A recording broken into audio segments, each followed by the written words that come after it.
दोस्तों, अब कहानी उस मोड़ पर पहुंच चुकी है जहां एक छोटी सी बात भी अनु और आर्या के रिश्ते को पूरी तरह बदल सकती है। पिछले पार्ट में हमने बात की थी कि अनु के सामने आर्या से जुड़ा एक बड़ा सच आने वाला है। लेकिन अब सबसे बड़ा सवाल यह है कि जब अनु और आर्या आमने सामने होंगे, तब आर्या अपनी सफाई में क्या कहेगा।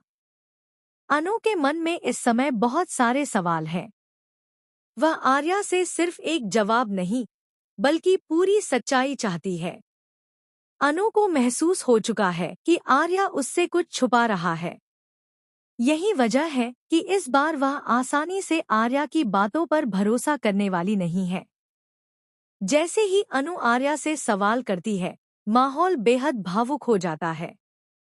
आर्या शायद अनु को समझाने की कोशिश करे कि उसने जो भी किया, किसी गलत इरादे से नहीं किया था।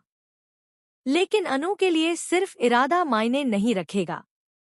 उसके लिए सबसे बड़ा सवाल होगा कि आखिर आर्या ने उसे पहले सच क्यों नहीं बताया। यही वह पल होगा जब आर्या के सामने सबसे बड़ी चुनौती आएगी।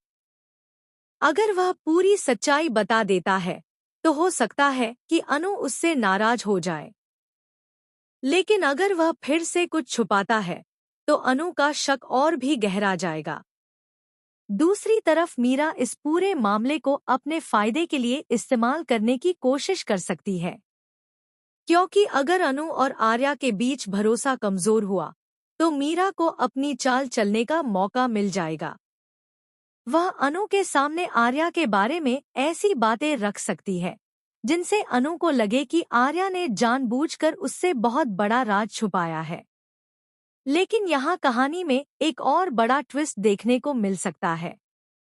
हो सकता है कि अनु मीरा की बातों पर आंख बंद करके भरोसा करने के बजाय खुद सच्चाई तलाशने का फैसला करे। और अगर अनु ने खुद जांच शुरू कर दी, तो कई ऐसे राज सामने आ सकते हैं जिनकी किसी ने कल्पना भी नहीं की होगी।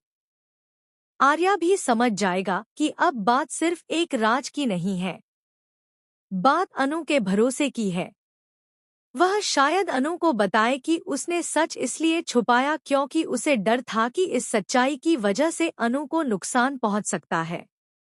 लेकिन क्या अनु इस बात को समझ पाएगी? यहीं पर दोनों के रिश्ते की असली परीक्षा होगी। क्योंकि प्यार में सबसे ज्यादा जरूरी भरोसा होता है। अगर भरोसा टूट जाए, तो सामने वाला कितनी भी सफाई क्यों न दे, दिल में सवाल बना ही रहता है। और दोस्तों, मुझे सबसे ज्यादा दिलचस्प यही लगता है कि अनु इस बार कमजोर पड़ने के बजाय आर्या से सीधे जवाब मांग सकती है। वह शायद